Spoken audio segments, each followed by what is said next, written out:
Hola, buenas tardes. Buenos días. De nuevo aquí con las entrevistas de Porcinus Revista, como estamos habituados, como cada miércoles a las 6 de la tarde. Tenemos la oportunidad de entrevistar a un personalidad del sector porcino. El día de hoy vamos a repetir. El día de hoy vamos a repetir una entrevista que hicimos en su momento. No la matemática, vamos a profundizar un poco más. Hoy tenemos de nuevo aquí a Guillermo Ramis, que estuvo hace un par de semanas con nosotros hablando de biología molecular, de epigenética, que fue una charla muy interesante. Fue una charla que tuvo muchos seguidores, hubo muchas preguntas y además es que hemos tenido muy buenas críticas positivas. Hemos tenido críticas positivas, no pudimos acabar la entrevista y muchos de los que participaron en la última entrevista estuvieron con nosotros, nos pidieron si podíamos acabar la entrevista, profundizar un poco en el tema. Y es lo que hemos hecho hoy, venir aquí e invitar de nuevo al profesor Guillermo Ramis, que amablemente, como siempre, que la verdad estamos sorprendidos que la voluntad que tiene en este tipo de entrevistas, porque lo hace con muy buena voluntad y la verdad es que son súper interesantes. Veo que ya está conectado por aquí.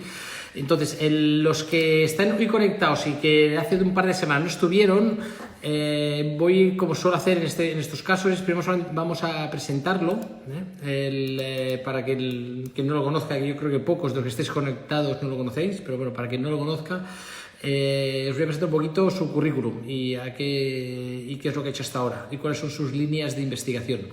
Guillermo Ramis es profesor titular del Departamento de Producción Animal de la Universidad de Murcia. Una región, bueno, para los que son de Latinoamérica, es una región que está, diría yo, Levante está al sur está en la costa mediterránea, justo debajo de Valencia, en el Levante mediterráneo, y entre Andalucía y Valencia, y la Universidad de Murcia es una universidad veterinaria, una de las que hay en España, y además es muy reconocida por muchas cosas, pero por una de las cosas que es reconocida es por el porcino. Murcia es una región donde se produce, entre otras cosas, bastante cerdo, empresas muy importantes de la producción de carne y de alimentación muy vinculada al cerdo están en Murcia, son reconocidas, ¿no? Los que son españoles ya la conocemos bien. Y él es doctorado además también en veterinaria y premio extraordinario de doctorado por la Universidad de Murcia, en la misma donde es profesor titular. Es diplomado por la European College of Porcine Health and Management. Forma parte de los grupos de investigación de cría y salud animal, nuevas alternativas al trasplante, tolerancia química y experimental, donación de órganos de la Universidad de Murcia. También del grupo de cirugía digestiva, endocrina y trasplante de órganos abdominales del Instituto Murciano de Investigaciones Biosanitaria Virgen de la Arrishaca, que es un hospital importante que hay en Murcia. Es profesor titular de la Universidad del Departamento de Producción Animal de la Universidad de Murcia, como hemos dicho, y sus áreas de experiencia son, en primer lugar, la sanidad y producción porcina, y hace especial énfasis en la sanidad y manejo de izootecnia en el cebo. También en mejora genética en el ganado porcino y en acuicultura, peces. También en biología molecular aplicada, el diagnóstico de colectivos y la mejora genética, que es precisamente lo que estuvimos hablando en la última entrevista que estuvimos con él, que fue una clase magistral de biología molecular, donde además yo aprovecho para aprender mucho de estas entrevistas, pues la verdad que fue excelente. Quien estuvo presente en la última entrevista pues seguramente tuvo ganas de ir a estudiar a la Universidad de Murcia, porque fue excelente la entrevista, la verdad. Y también tiene experiencia en análisis genéticos de baja, media y alta densidad de ganado porcino. Entonces dicho esto, además él tiene un proyecto que hablaremos al final, si nos da tiempo, de los xenotrasplantes, algo muy curioso e interesante. Y yo veo que está por aquí ya. Aquí está. Vamos a intentar invitarlo y vamos a hablar de eso y de ese proyecto al final, ¿vale? Tengo yo por aquí ya una serie de preguntas que me he preparado para él. A ver si puede entrar como la última vez y podemos seguir. ¿Qué tal, Guillermo? Buenas tardes. Muchísimas gracias, como siempre, por las presentaciones que me haces. Bueno, yo no digo ninguna mentira, ¿no? Sí, no, no, desde luego. Muchas gracias. El problema son, bueno, que algunos políticos, ¿no? Que se ponen títulos que no son, pero nosotros que tú que lo has estudiado, pues habrá que decirlo, ¿no? Y que te lo has ganado.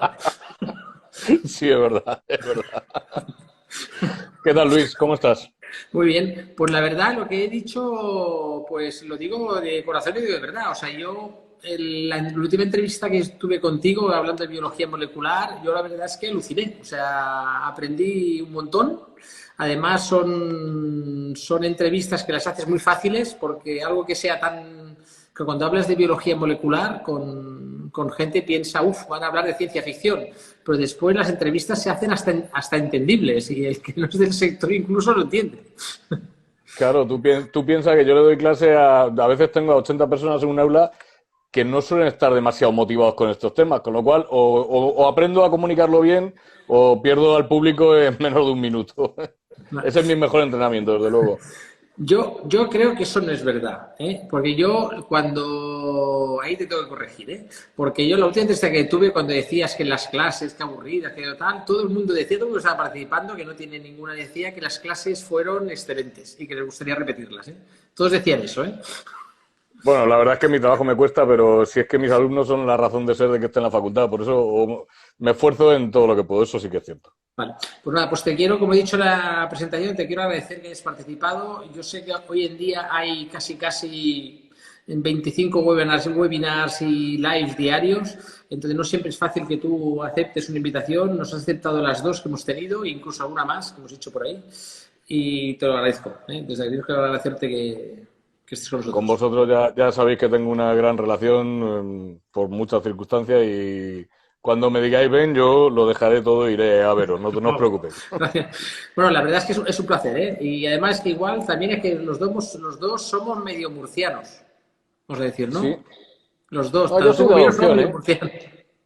Yo soy de adopción. Yo llevo Por viviendo eso. aquí 32 años y ya me considero completamente murciano, pero yo vine a vivir aquí desde fuera y la verdad es que como aquí no se vive en ningún sitio. Ya. Hoy debo decirte que estamos a 40 grados y aquí ya se hace un poco difícil, pero bueno, mientras haya aire acondicionado aquí se puede vivir. Sí. Yo soy al revés, yo soy murciano pero expatriado, o sea que al final pues yo digo que somos medio murcianos los dos. Muy bien. Y además la región de Murcia cuando presentaba que estás en la Universidad de Murcia, claro, no sabía cómo explicar dónde se ha situado Murcia para los que no son españoles, los que están en Perú, que a lo mejor pues no conocen exactamente el lugar, ¿no? Porque he dicho que es el Levante, pero está ahí muy al límite, ¿no? Entre el Levante, está en La medio. esquina, la esquina sureste extrema de España. Ahí, lo más cerca de África casi, si le giramos España así, estamos ahí Sí. bien, bien. Y Por eso además, nuestro clima. sí, y además, eso que dices hace calor y sol, tengo que decir que todos los murcianos, ¿no? Que cuando vemos el mapa de España en las noticias, ¿no? Que ves que está en España lloviendo, llueve en toda España, hasta en Andalucía llueve. Pues ves en la región de Murcia un sol. No sé cómo os lo Siempre, montáis, ahí en Murcia, que siempre. está yendo a España y en Murcia hace sol. Siempre, siempre, eso es así. Entonces, bueno, vamos a entrar en materia.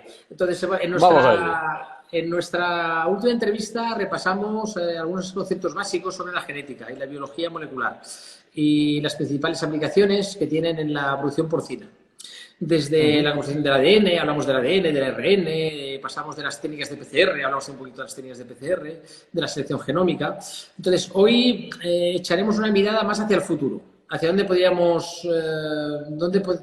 esperar ver nuevos avances gracias a la biología molecular. En la biología molecular se puede utilizar muchas cosas, pero sobre todo, ¿dónde están los avances futuros? ¿Dónde crees? Entonces, en tu opinión, haz de pedir la opinión, ¿eh? ¿Cuáles son las líneas de investigación más prometedoras o interesantes que se están siguiendo desde el punto de vista de mejora genética porcina? Usando biología molecular, desde luego, ahí es donde van a estar los verdaderos avances, en cómo estamos aprendiendo a leer qué hay en el ADN. Tú piensas, acuérdate de la otra entrevista que hablábamos que durante los últimos 70 años hemos estado haciendo índices de selección que son meros modelos matemáticos estadísticos y nos ha ido muy bien. Las cerdas paren ahora mismo el doble de lechones que hace 50 años. Esto es una realidad. Pero claro, lo hemos hecho sin saber siquiera qué había en el ADN. Ahora empezamos a ver en el ADN y ahí es donde va a estar el verdadero avance. Porque fíjate, estos índices de selección matemáticos suponíamos que los hijos de un mismo padre y madre eran todos igual y valían todo lo mismo. desde el punto de vista mejorante, desde el punto de vista genético. ¿Qué nos permite hoy la biología molecular? Pues comparar con padre y con madre y saber si realmente un lechón se parece más a su padre o a su madre, lo cual es crítico a la hora de determinar su valor mejorante. Y fíjate, los avances que hay en biología molecular son tan bestiales y tan rápidos que hoy ya incluso hacemos una cosa que se llama secuenciación de genoma completo, que es toda la secuencia de un animal. Esto te permite una capacidad de análisis brutal, son 2,5 gigabases, que es una verdadera barbaridad, lo mismo que en el humano, por cierto, ahí somos un poquito cerdos. Y esto te permite hacer realmente una comparación extrema de un animal con sus progenitores y saber realmente qué nivel de semblanza, qué nivel de similitud tiene con sus padres, y esto mejora increíblemente la capacidad de comparación, ¿no? y de evaluación. ¿Por qué se ha ocurrido esto? Hace 5 años, para que te hagas una idea, una secuenciación de genoma completo costaba 2.500 euros y hoy ya está a 600. O sea, esto va a una velocidad que es bestial. A partir de ahí es donde iremos cada vez más avanzando y luego, pues quizá también, si alguna vez la Unión Europea pierde un poco la rigidez que tiene, de lo que hablaremos después, que será en modificar los animales de una cierta manera, pues para darnos ciertas ventajas en algunas cosas. Sí, eso lo introducimos en la última entrevista sobre el tema, bueno, que ahora entraremos en eso, lo tengo también apuntado por aquí. Lo que, recordando un poquito la última entrevista, me acuerdo de una de las frases que a mí se me quedó, yo que no soy experto genetista, ni soy veterinario, ni experto genetista. Recuerdo que siempre decimos que como la mitad del padre y la mitad de la madre. Claro, eso no es así. La mitad de un cerdo, la mitad de su madre. A veces hay cerdos que son más de su padre, ¿no? Sí. Y hay cerdos que son más de su madre. Y eso nos afecta. Y eso, hablando de la epigenética, eso le afectaba a la progenie, le afecta de alguna manera, ¿no? Y lo que nos va a dar estos avances es son estadísticas e información de hacia dónde puede ir. Afinar mucho más. Si yo en un modelo matemático estoy corrigiendo, suponiendo que este animal es 0,5 de este, si yo hago una semblanza mucho más certera, puedo llegar a decir que este animal es 0,68 de este, en vez de 0,5. Con lo cual estoy corrigiendo mucho mejor el modelo y mi predicción de la capacidad mejorante de esos animales va a ser muchísimo mejor. Esto es muy fácil verlo en humano. Tú has visto muchas familias, una misma pareja que tiene 2 hijos, que dice, mira, este es de su padre y este es de su madre. Porque es que realmente, fenotípicamente, se parecen mucho más a su padre y a su madre. No solo fenotípicamente, también se parecerán en cuestiones fisiológicas. Pues eso es lo que nosotros intentamos ver en producción, en mejora genética.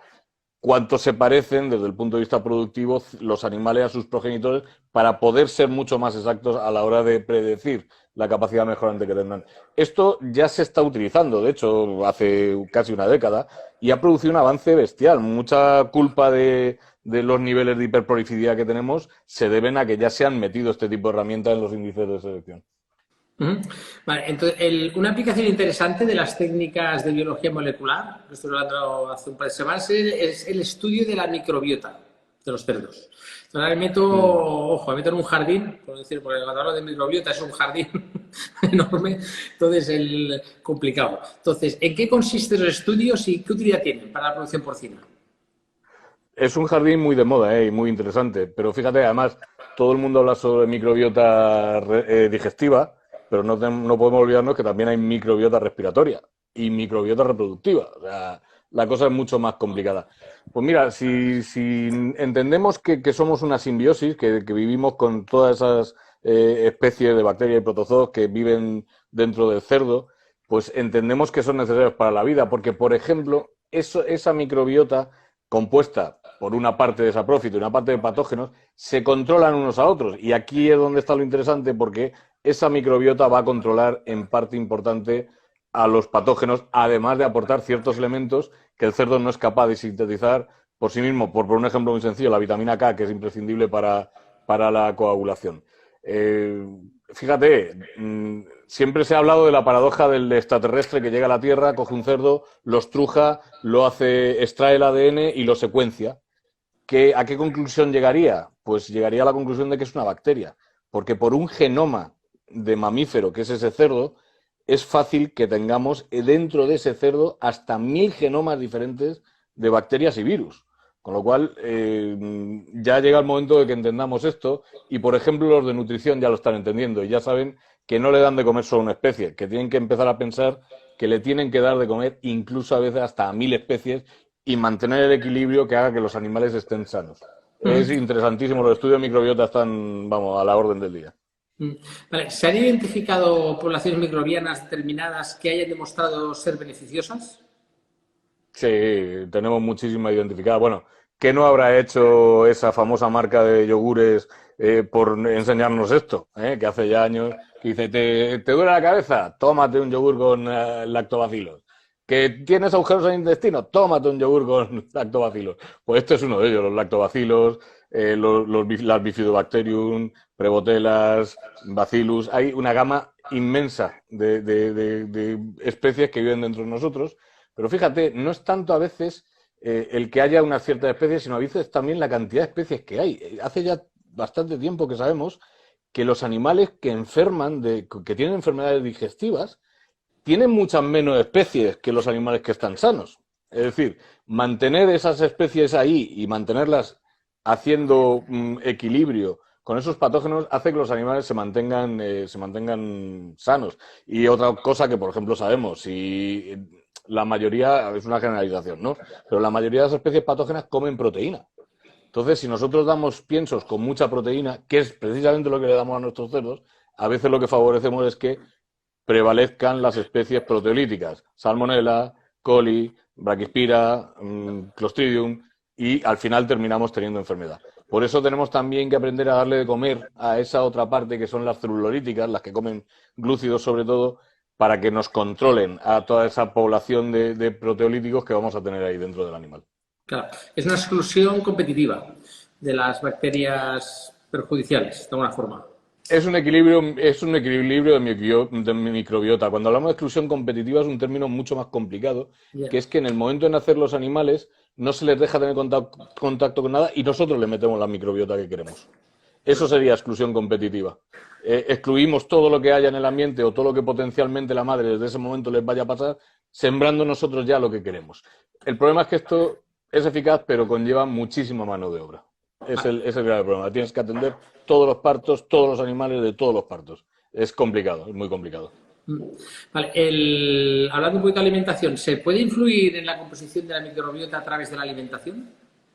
Claro, es de lo que estábamos hablando hasta ahora. Si tú consigues, por ejemplo, reducir la proteína, pues consigues controlar a la flora proteolítica y consigues que no prolifere de una forma descontrolada y te produzca enfermedad de los animales. Esto es una de las estrategias, fíjate, ahora que estamos desmedicalizando los animales, una de las estrategias que se repite y que se prueba continuamente es reducir la proteína. Porque claro, el problema es que si tú reduces proteína en animales que crecen a la velocidad de los que tenemos ahora, les reduce el crecimiento. Pero ya sé de empresas que han reducido la proteína en un 1,5% incluso, y lo que pierden de producción rápida lo están ganando en salud y en lo que no tienen que pagar por ese 1,5% de proteína que meten en el pienso. Entonces, todo esto siempre hay que evaluarlo con cuidado. Claro, en medicina humana algunas enfermedades se tratan mediante trasplantes fecales. Es algo, bueno, no diría habitual, pero algo que se hace. ¿Esto podría ser una opción en el caso del porcino? A ver, ten en cuenta que nuestros animales ya se hacen ellos mismos los trasplantes fecales por su cuenta.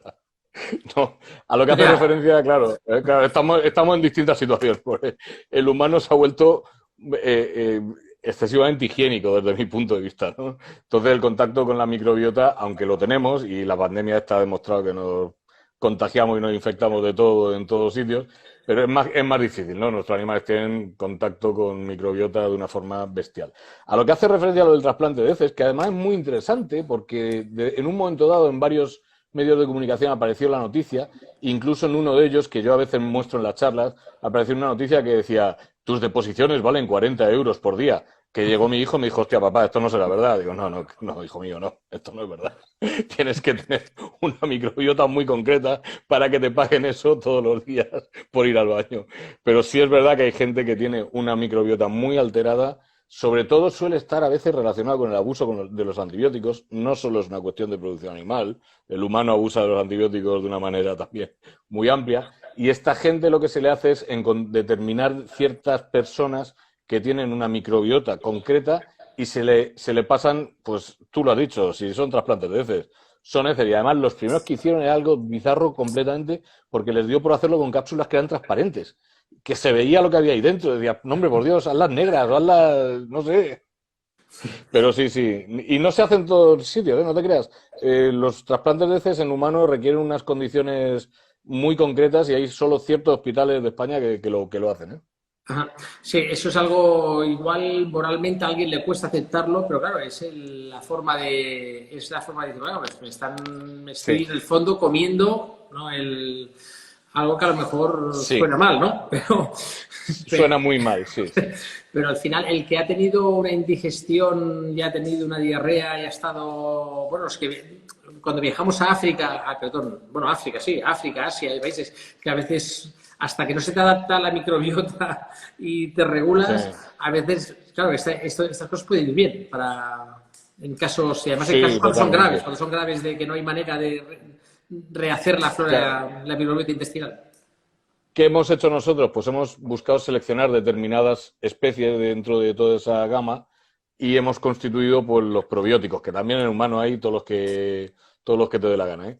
Pero nosotros hemos seleccionado ciertas especies que le damos a nuestros animales y que con eso, pues más o menos buscamos ciertos beneficios que van a derivarse de... Es verdad que en humanos, ojo, se han determinado ya muchísimas patologías que están relacionadas con microbiotas alteradas, ¿eh? Estamos hablando de colitis ulcerativa, enfermedad de Crohn, diabetes de tipo 2, incluso algunos tipos de enfermedad mental. Sé que suena raro, pero se han llegado a relacionar síndrome metabólico. Hay muchas enfermedades que ya se han relacionado con una microbiota alterada. Por eso te digo que esto está de moda, pero rabiosamente, no solo en producción animal, también en el humano. Vale, ahora yo igual, o sea, me salgo un poquito de la entrevista ahora, porque una cosa que estabas hablando, estabas pensando que hablas del síndrome de Crohn, enfermedades mentales, que pueden vérselas de alguna forma. ¿No hay la sensación de que actualmente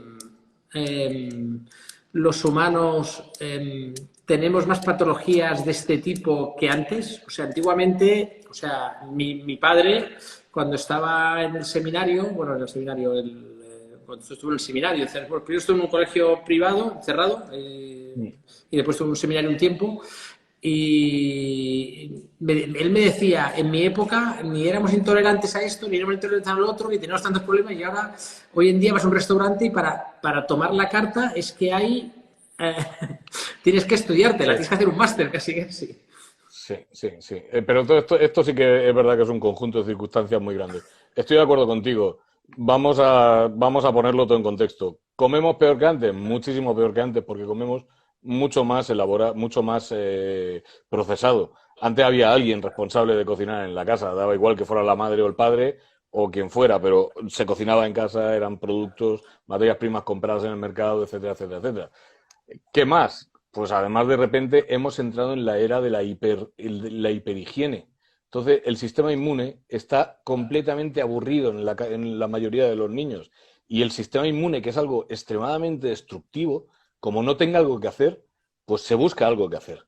Si no tengo nada que hacer, ¿qué hago? Pues detono una enfermedad autoinmune, detono un estado alérgico, detono cualquier cosa. También es verdad que antes pues tampoco teníamos la disponibilidad de cosas que hay ahora. Hay gente, la gente mayor ve muchas comidas que ni las conoce porque no las ha comido en su vida. Entonces dicen, esto yo no sé qué es. Hemos ido metiendo muchos factores y nuestra forma de vida, que en el general sana, no es, para qué nos vamos a engañar. Con lo cual, no es raro que cada vez tengamos más alteraciones de este tipo, ¿eh? Claro, esto sería como, diría, a ver, si para hacer una analogía, es como cuando uno quiere ser deportista, ¿no? O sea, si no va a correr nunca, que esa letra no va a correr nunca, el día que corro, pues claro, me lesiono. Y si Claro, entreno cada día, si el sistema inmune está entrenado, de alguna manera, o va entreteniéndose, igual está más preparado para cuando viene una patología de este tipo, ¿no? fíjate, esto es como un niño al que le das una caja de cerillas. Y le pones deberes hasta que se muera. Y está todo el día enganchado a los deberes. No le da tiempo a pensar en esa caja de cerillas, ¿vale? La caja de cerillas está ahí Pero el tipo está trabajando y lo suyo es trabajar y sacar deberes para adelante. Ahora, quítale los deberes a ese niño. Déjalo que se aburra 10 horas al día con una caja de cerillas delante. Antes o después le pega fuego a la casa. Seguro. Pues esto es más o menos lo que nos pasa con esto. Entonces, los trasplantes fecales, en el fondo, es una forma de, no sé si decirlo como afirmación o pregunta, ¿no? Es como una forma de prevenir. Podría ser una forma de prevenir patologías digestivas. En realidad es una forma de curar. Cuando se hace un trasplante fecal es porque alguien ya tiene una patología seria, grave, se ha determinado que tiene una disbiosis, ¿vale? Un desequilibrio en esa microbiota y se le busca una microbiota adecuada para que pues, pueda restablecer su homeostasis, su equilibrio intestinal y pueda solucionar esa patología que tiene. Cada vez irá a más esto, pero cada vez irá a menos lo del trasplante fecal. Quiero decir, poco a poco yo tengo la intuición de que se va a ir produciendo esas poblaciones bacterianas in vitro para no tener que ir a hacer un trasplante fecal. No es igual de glamuroso que te den una píldora de heces a que te den una píldora con un cultivo bacteriano liofilizado, que va a ir mucho mejor, seguro, y te va a sentar mejor desde el punto de vista psicológico, seguro. Y aparte no es transparente la píldora. No, y aparte no será transparente. No transparente. Vale. Entonces, se ha visto, ahora vamos a hablar de cerdos, ¿no? En concreto, ¿se ha visto alguna relación entre el tipo de microbiota intestinal y factores productivos como la ganancia de peso diario? ¿Se ha estudiado eso y los parámetros productivos del cerdo? Sí, sabemos que cuando sabemos que cuando el intestino está en equilibrio y prevalecen ciertas especies, el animal va a ir mejor. ¿Por qué? Te voy a poner un mero ejemplo. Cuando los animales tienen ciertas especies que producen lo que llamamos ácidos grasos de cadena corta o de cadena media, estos elementos que se hacen a partir de otros metabolitos de la digestión, se aprovechan casi de forma directa como fuente de energía para las células del colon, por ejemplo, o para las células de la parte más distal del intestino. Claro, si tú tienes de estas especies, estás recuperando nutrientes que se están convirtiendo en energía que el animal va a utilizar y evidentemente pues va a crecer mejor y va a necesitar menos alimento para hacer esos kilos. Esto es un ejemplo, es por poner un ejemplo. Evidentemente, cuanto mejor sea el equilibrio, cuanto más potente sea la flora saprófita, pues mejor nos va a ir porque más van a ayudar al animal a prevenir que haya ningún tipo de enfermedad. Y ahí es donde puede estar la ventaja productiva de la ganancia del índice de conversión. Bien. ¿Habría alguna manera de seleccionar a favor de estos microorganismos, de alguna manera, de alguna forma o no? Sí, pues lo dijimos antes con la dieta, por ejemplo, o aportándolos nosotros mismos. Nosotros ya sabemos que ya tenemos seleccionados un montón de especies de Lactobacillus, de Bifidobacterium, de Bacillus, incluso algunos Clostridium, porque tendemos a pensar que todos son malos y no es cierto. Y ya los tenemos disponibles comercialmente, se los podemos dar a los lechones. Y luego, no solo eso, porque tú a veces das la bacteria viva o das esa especie, que sería lo que llamamos probiótico, pero si esa especie no tiene su sustrato, se termina muriendo. Entonces ya lo que hemos aprendido es a darle también el prebiótico, es decir, ponemos la bacteria, ponemos su sustrato también en el alimento para asegurarnos de que esta bacteria va a vivir y va a proliferar. Esto es lo que llamamos un simbiótico, ¿no? Cuando ponemos junto el probiótico y el prebiótico, si no estamos seguros de que el sustrato de ese probiótico va a estar en el penso de forma natural. Vale, ahora voy a tocar otra vez ese tema, voy a insistir un poquito en el tema y ya acabamos con esto. Yo, si no recuerdo mal, no sé si lo hiciste en la Universidad de Murcia, se hizo un estudio, no sé si habéis hecho vosotros, un estudio con ratones que se le trasplantaba microbiota de un ratón, de ratones que tenían tendencia a estar delgados y con el intestino estéril. No sé si lo hiciste en Murcia, te parece, ¿no? Entonces, no lo hicimos aquí. Vale, bueno, pues y esto se demostró, lo que yo recuerdo del estudio es que acababan engordando, ¿no? Y sí. En el caso del porcino, se podría, a ver, no quiero tampoco insistir demasiado en el tema porque hemos hablado mucho de esto, pero se podría hacer, se han hecho estudios, se podría plantear hacer trámites fecales en cerdos con tendencia a ganar más peso o a cerdos con baja ganancia de peso.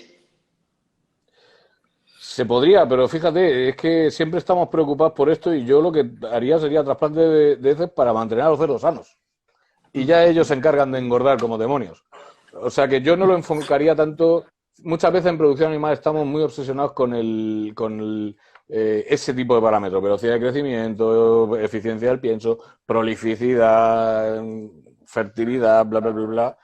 Y no nos acordamos que eso luego hay que mantenerlo sano. Entonces, yo, si tuviera que elegir, elijo. Vamos a investigar para hacer buenas fórmulas de probióticos que mantengan la salud intestinal, que el crecimiento ya lo harán los animales. No te olvides que estamos trabajando con estirpes que en pureza ganan hasta 1 kilo diario. Si tú a los cerdos hoy te quedas mirándolos un rato y los ves engordar, es algo fascinante. Vale. Ahora vamos a entrar con el tema de la edición génica, que es también un tema que también introducimos última vez. Ojo, eso es otro universo. Aquí podemos hacer un máster, ¿no? Con todo esto. Sí, ese charco sí es gordo. Vale, el descubrimiento de la tecnología, es que yo lo pronuncio siempre mal esto, ¿eh? El CRISPR-Cas9, ¿no? ¿Lo digo bien? ¿No se lo pronuncio bien? Sí, que ya decíamos, bueno, lo decíamos en la última entrevista, un poquito de esto, pero una película de posibilidades en lo que se refiere a edición génica, ¿no? Entonces, sí. Hablamos un poco, nosotros repetirnos un poco, nos estuvieron, ¿en qué consiste esa técnica? Pues el CRISPR-Cas9 es una de las técnicas de edición génica que hay, lo que le ha dado a los medios de comunicación por llamar cortopego genético, que lo hemos aprendido además de las bacterias, porque tú fíjate, el CRISPR-Cas9 en realidad hace referencia a ciertas zonas del ADN de ciertas bacterias y a una nucleasa, a una enzima, que lo que hace es aprenderse el ADN de los virus que han infectado a esa bacteria y generan como una especie de sistema inmune. Recuerdan, se quedan con esa parte del ADN del virus, le meten a los lados zonas repetidas para que quede claro dónde está esa parte, y lo que hace es, la bacteria a partir de ahí, cuando se infecta otra vez con ese virus, ese fragmento de ADN con el que se quedó genera un ARN que junto con esa nucleasa se pega al ADN del virus y lo destruye. Tú fíjate qué bien pensaste, ¿vale? ¿Y qué se descubrió hace ya 10 años o algo más? Y además muy orgullosos porque lo descubrió el doctor Mójica en la Universidad de Alicante. Entre ellos hubo tres grupos de investigación en el mundo que de forma simultánea e independiente llegaron a una conclusión parecida, y uno de ellos es el del doctor Mójica en Alicante, que se descubrió que esto también lo podemos usar en las células eucariotas. Podemos utilizar este sistema y podemos hacer edición génica, podemos silenciar genes, podemos reparar genes o podemos incluso insertar pequeñas porciones de ADN en las células superiores, en las células eucariotas, en las células de célula.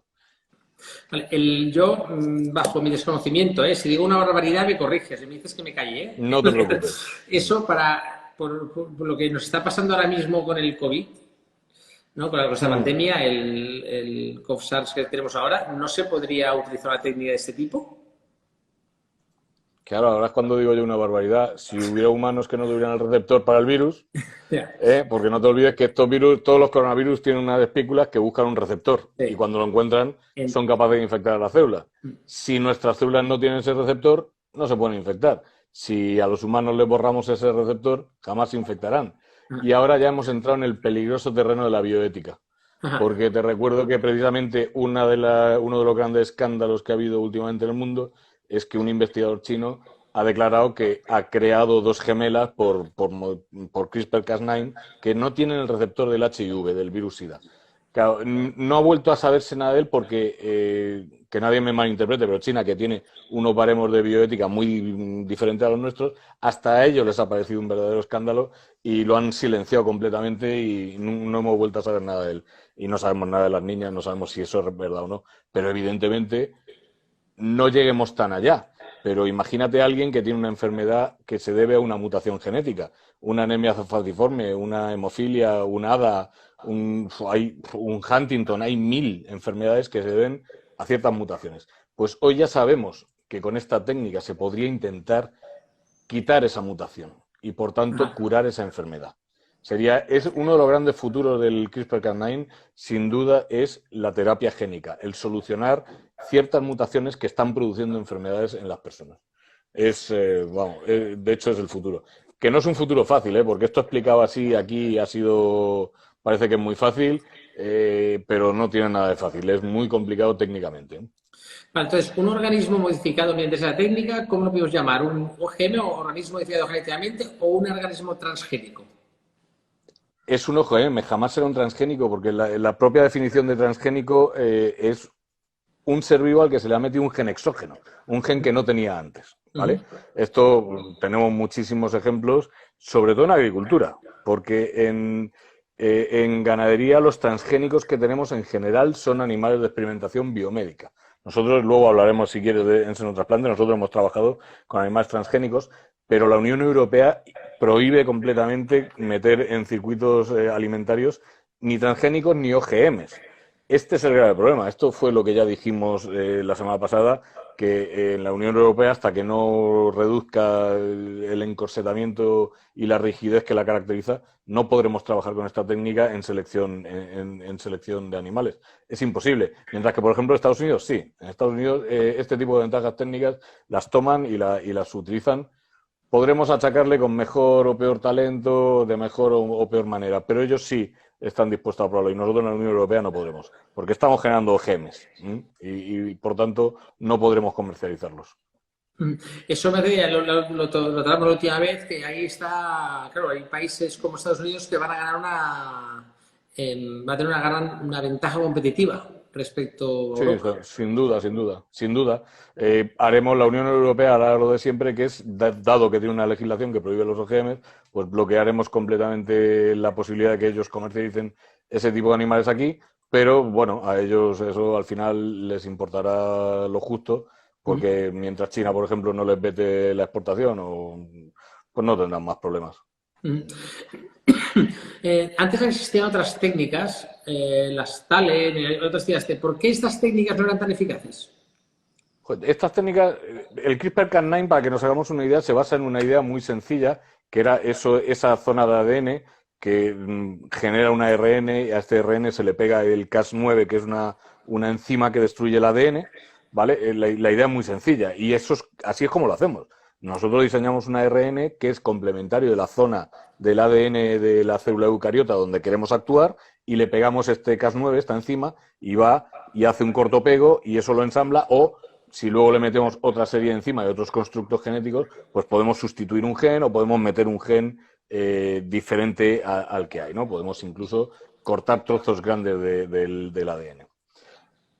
Todas estas técnicas, el ZNF y el TALEN, se basan en lo mismo, en algo que encuentre una zona del ADN y que con una enzima corte. Pero, ¿cuál es la diferencia? ¿Por qué no oímos, y eso que ZNF y TALEN son técnicas muchísimo más viejas? Bueno, para quien no lo sepa, ZNF y TALEN son, igual que CRISPR, son siglas en inglés de cosas como nucleasa con dedos de zinc y cosas por el estilo, ¿no? Eso sería ZNF.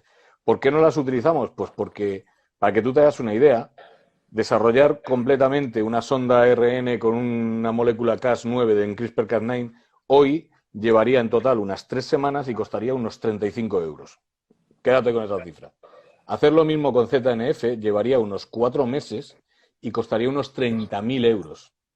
Y hacer lo mismo con Talent llevaría unos 2 meses y costaría unos 10.000 euros. Con lo cual, claro, estas técnicas, aparte que son menos eficientes que la CRISPR-Cas9, tienen mucho más desarrollo técnico, son muchísimo más laboriosas y requieren muchísimo más dinero. Por eso nunca han llegado a utilizarse de una forma tangible. Ya sabes que esto es producción y esto tiene que ser rentable. Si me gasto 30.000 euros en hacer un bicho, no hay forma de sacarle la rentabilidad por ningún sitio. Exactamente. Entonces, claro, aquí podríamos decir que en Europa no podemos coger una técnica como la CRISPR-Cas9 y tomar, pues, o sea, coger a cerdos y hacerlos resistentes al PIRS gracias a la eliminación de un gen en concreto. ¿Eso se puede hacer en España, en Europa? No se puede hacer, ¿no? Pues por desgracia no. Y esto ya no lo dijo en 2018 la Comisión Europea. De hecho, nosotros, bueno, esto ya es algo que ya se ha hecho y en Estados Unidos ya lo hace una empresa de genética, ya ha conseguido animales sin el receptor para el virus PIRS. Ya sabes que este virus tiene que entrar en la célula dendrítica, en los macrófagos, a través de un receptor, que es el CD163. Si no está ese receptor, el virus no puede entrar y, por tanto, no puede infectar al cerdo. Esto ya se ha hecho, ya existen animales CD163 negativos en el mundo. El problema es que, insisto, cuando nosotros lo hemos querido hacer aquí, presentamos un proyecto bastante parecido al ministerio y nos respondió que no, que íbamos a generar OGMs y que los OGMs no se pueden comercializar en la Unión Europea y que, por tanto, no tenía ningún sentido que nos financiaran el proyecto para generar algo que no íbamos a poder utilizar. Pero no solo ahí, teníamos una lista increíble de cosas que más o menos se podrían tratar de hacer y todo era además destinado a mejorar la salud de los animales y no hubo forma de convencer al ministerio de que... Claro, ellos nos decían, es que van a generar usted un OGM. Nosotros le decíamos, no, oiga, voy a generar un cerdo con una proteína menos. Es decir, no va a tener una más, va a tener una menos. No es que vaya a generar algo nuevo, es que va a ser lo mismo que tengo, pero al que le voy a quitar una proteína, ¿vale? Bueno, esto también es en teoría, porque luego estamos seguros de que muchas de esas proteínas que nosotros querríamos quitar en un momento dado son necesarias para la vida, con lo cual no es tan fácil hacer edición génica de todo lo que a nosotros se nos ocurra. Entonces esto, o sea, legalmente no es posible hacerlo, pero ahora tengo una pregunta que ya es más, sale fuera de lo que es legal o ilegal. ¿Tú crees que el consumidor aceptaría carne procedente de cerdos modificados aquí en Europa de CRISPR-Cas9?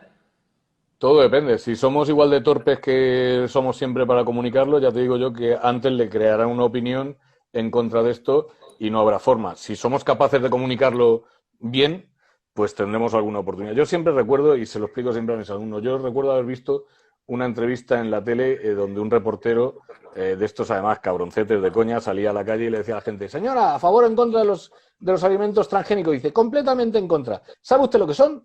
No.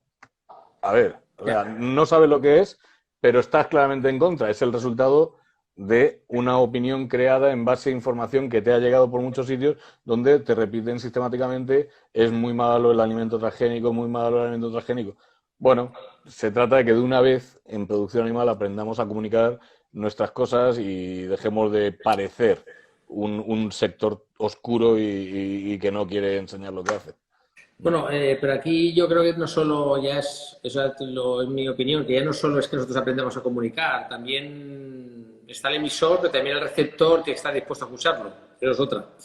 Que lo que... Mira, no te olvides que en este país, el 85, el 90% de la gente come carne. Sí, sí. Esta es la realidad. Sí, lo que pasa Con lo cual, fíjate si lo tendríamos fácil. Sí, sí. Fíjate si lo tendríamos fácil. Sí.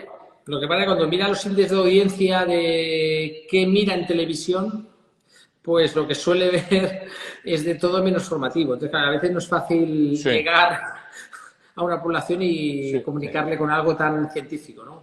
Sí. No, científico no, por Dios. Y lo que hay es que contárselo de una forma llana, sencilla y que lo entiendan para que no piensen que lo que estamos haciendo es malo, feo y ilegal. Sí, es que ese es el problema. Yo siempre me acuerdo de una película que había un sospechoso de un crimen y dice, ¿puede describirme cómo era? Y dice, llevaba bata blanca, parecía científico. Y era el criminal. O sea, tú fíjate cómo va la cosa en este país. Sí. No, bueno, y el tema de comunicar sí que es verdad que es complicado. Tengo una experiencia yo con la Asociación de Productor de Huevo de España, que ha creado una página en Instagram que se llama La Huevería. Entonces, claro, cuando se empezó se hablaba de proteína animal, se hablaba de que si la proteína bruta. Entonces, claro, estos mensajes de lisina, o sea, eran mensajes que no transmiten, ¿no?, al consumidor, ¿no? Al consumidor no, no hay que hablar de proteína animal, hay que hablar de otras cosas, que un lenguaje diferente. Tú fíjate, un consumidor que además añora el huevo que se comía en casa de su abuela. Y nosotros, en vez de decirle el huevo a la casa de tu abuelo, vamos y le decimos un ovoproducto de origen animal. Te dice, ¿qué? ¿Cómo? Eso no puede estar bueno, de ninguna manera. O sea, fíjate si tenemos que aprender a comunicarnos con nuestros clientes. Vale. Entonces, ahora, una última pregunta sobre el tema. Ahora, imaginémonos que evolucionamos, aunque sé que va a ser bastante a corto plazo, bastante imposible, pero que al final esta práctica del CRISPR-Cas9 se aceptase en Europa. Pues desarrollamos en Europa esta técnica y empezamos a crear, entre comillas, OGMs, ¿no? Entre comillas, más bien entre comillas, los OGMs, ¿no? Entonces, OGM. Sí, no corremos el riesgo de que los patógenos acaben desarrollando otros mecanismos, o se adapten, busquen otros mecanismos para infectar las células o escapar al sistema inmunitario. o que la eliminación de este gen tenga unos efectos que no veamos, que no sepamos cuáles son. Yo ya te he dicho antes que la ilusión de apagar todos los genes que vayan a ir mal es eso, una ilusión. Porque no nos olvidemos que si el cerdo tiene todas esas proteínas es por algo. Tú ya sabes que la naturaleza es muy ahorrativa y lo que no se usa se elimina o se atrofia. Por lo tanto, cuando los macrófagos y las células dendríticas de un cerdo tienen CD163, por algo es. Ya. Hacernos la ilusión de que vamos a poder quitar todos los receptores de coli, los receptores de circovirus, los receptores de coronavirus, es una quimera porque realmente todo eso hace falta. Y sí, evidentemente siempre corremos el riesgo, tú ya sabes que el mundo es y la naturaleza es una cuestión de adaptación. Siempre corremos el riesgo de, al cerrarle una forma de entrada a un virus, que éste busque otra. O que le abramos la puerta a otro, que eso tampoco es descartable. Con lo cual, yo entiendo que una parte de esa precaución, de ese principio de precaución que utiliza la Unión Europea, se base precisamente en eso, ¿no? En decir, bueno, ¿y si pasa algo? Bueno, lo que tampoco puede significar eso es que cerremos completamente las puertas a una forma de progreso que desde mi punto de vista debemos de explorar y debemos de asegurar. Si al fin y al cabo todo se trata de estudiar, ver y asegurarnos de que no va a ocurrir pues nada que no esté previsto. En naturaleza, en biología esto es difícil, pero bueno, deberemos de hacerlo de todas las maneras. De momento la Unión Europea nos ha quitado esa preocupación. No. Bueno, mira, es un tema que tampoco tenemos que preocuparnos porque como no está, Nada, no hay discusión sobre los límites y aquí y allá no hay discusiones, no, y ya está, ¿no? Nada, nos han quitado esa preocupación, ¿ves? Preocupación menos. Está claro. Entonces, bueno, una de las líneas que quería hablar contigo ahora, que nos queda más o menos un cuarto de hora, no sé si llega,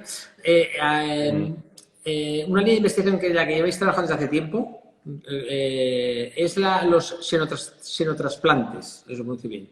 Es algo que los cerdos podrían tener un papel fundamental. Entonces, ¿cuál es el objetivo de esta línea de investigación y por qué surgió?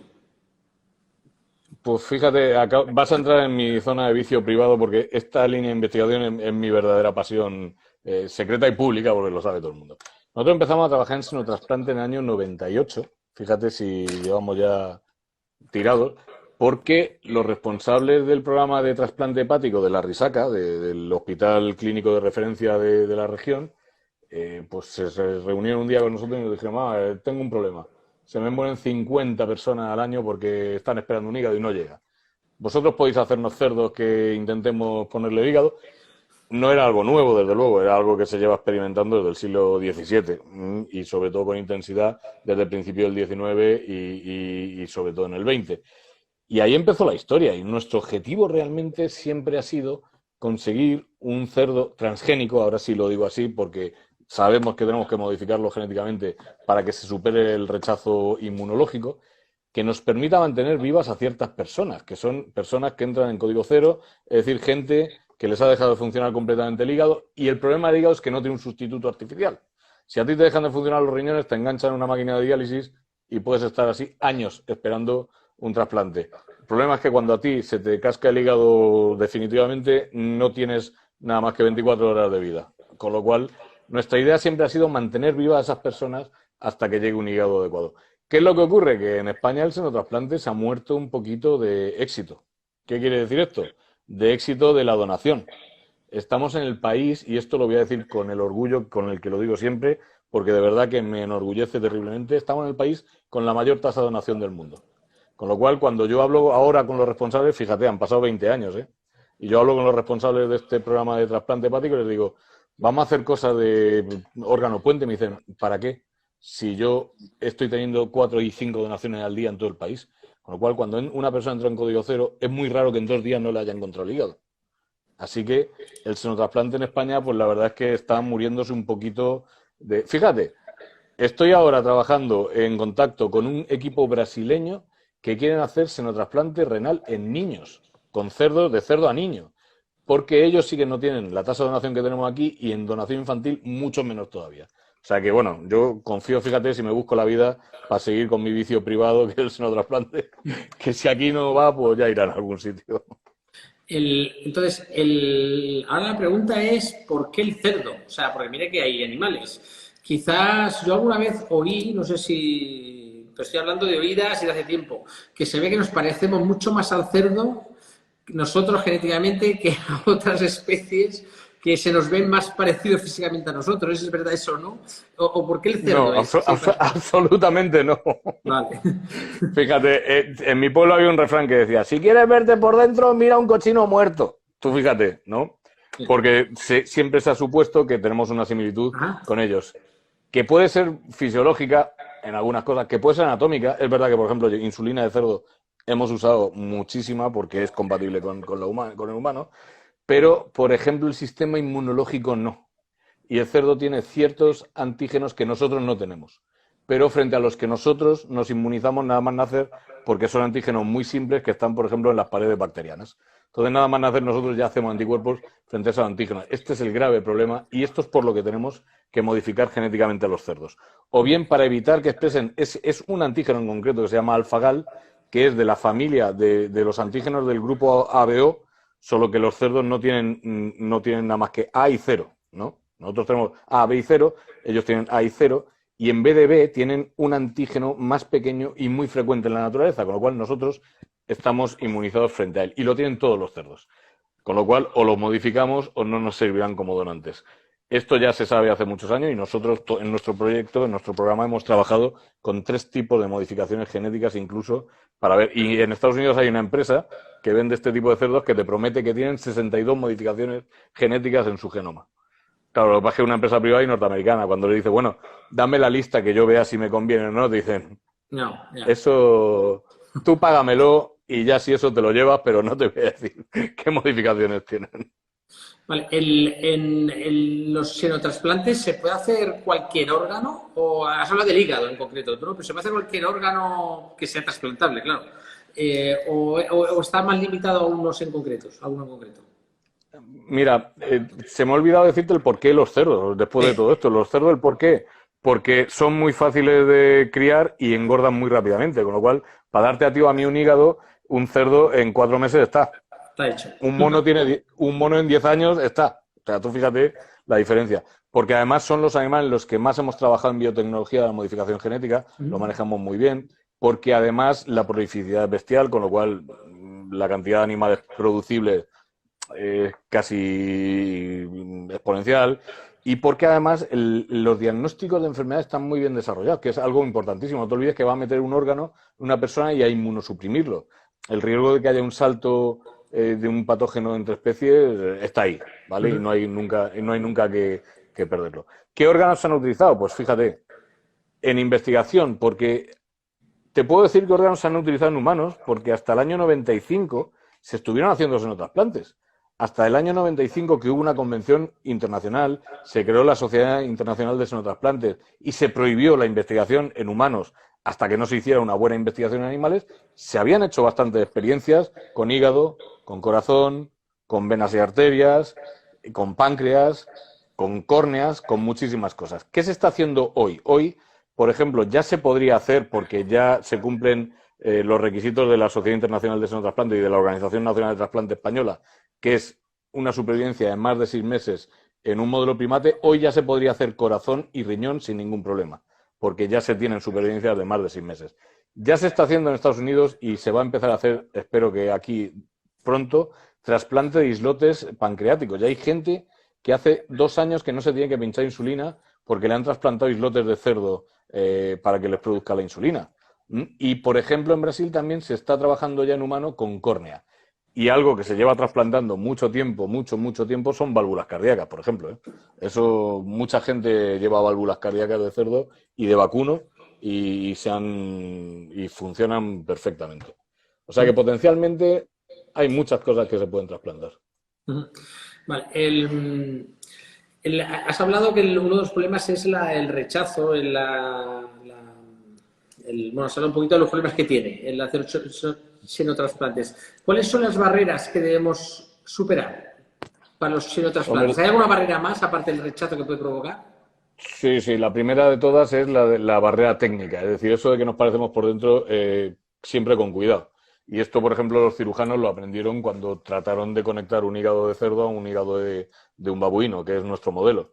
Hay que hacer mucha fontanería antes de que eso pueda encajar, porque realmente la vascularización pues no es la misma. Ese sería la primera barrera. Luego está la barrera fisiológica, porque tú piensas, por ejemplo, en un cerdo está a cuatro patas y la aorta está paralela al suelo, es decir, la principal vía de transmisión de sangre, aorta y pulmonares, están paralelas al suelo, con lo cual el corazón está eyectando con una fuerza paralela al suelo, pero en el humano está perpendicular al suelo.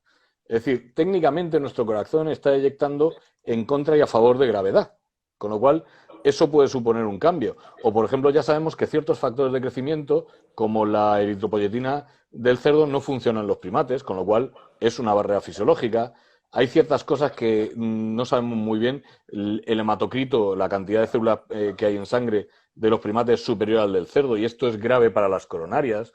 Bueno, hay ciertas cosas que suponen una barrera. La inmunológica es la más importante de todas, esa que no te quepa la menor duda, porque el sistema inmune, como te dije antes, es muy destructivo. Y vamos, meter un órgano de otra especie dentro es asegurarte que el sistema inmune se va a volver loco porque es algo que le resulta completamente ajeno.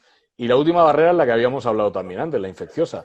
Fíjate, en los años 90 estuvo a punto de cerrarse todos los programas de senotrasplante porque se hizo un descubrimiento que son los retrovirus endógenos porcinos. ¿Esto qué es?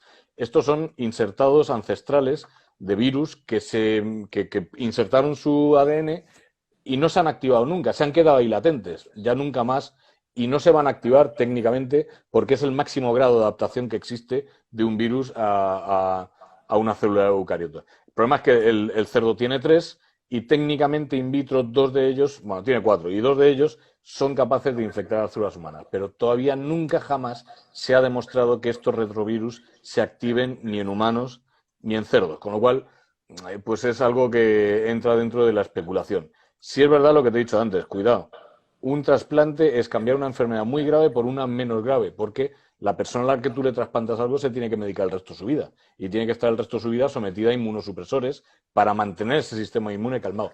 Incluso en los allotrasplantes, en los trasplantes entre humanos. O imagínate en los senotrasplantes. Entonces, si tú metes un órgano directamente dentro de una persona y lo inmunosuprimes y ese órgano lleva patógenos, pues puede ser un riesgo que nunca jamás debemos de despistar. Y fíjate, los médicos, ¿sabes lo primero que nos dijeron? Vosotros sois capaces de crear animales SPF, de crear animales estériles, y tuvimos que demostrarle que en la facultad veterinaria éramos capaces de crear cerdos estériles para continuar con el proyecto de senotrasplante, porque si no conseguíamos objetivo, ellos ya ni se planteaban siquiera seguir trabajando. Claro. Claro, hay trasplantes que, como decías, por ejemplo, el hígado, a lo mejor pues pueden tener, por ser España como es, ¿no? De donadores, ¿no? De que hay mucha donación. Pero claro,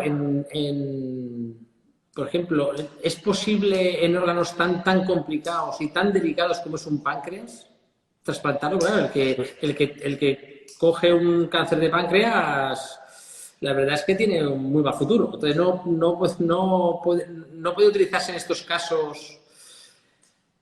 Pues fíjate, sí, también sería posible hacer trasplante de páncreas.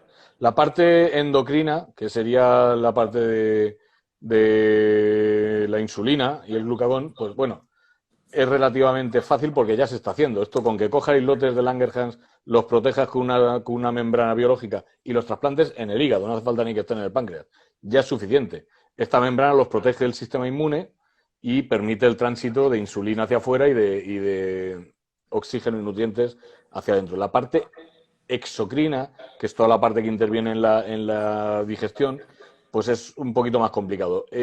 Hasta donde yo sé, el trasplante de páncreas como tal no se ha planteado en senotrasplante, ¿vale? Porque es que incluso en humano no es técnicamente demasiado fácil. Pero bueno, sí se podría hacer.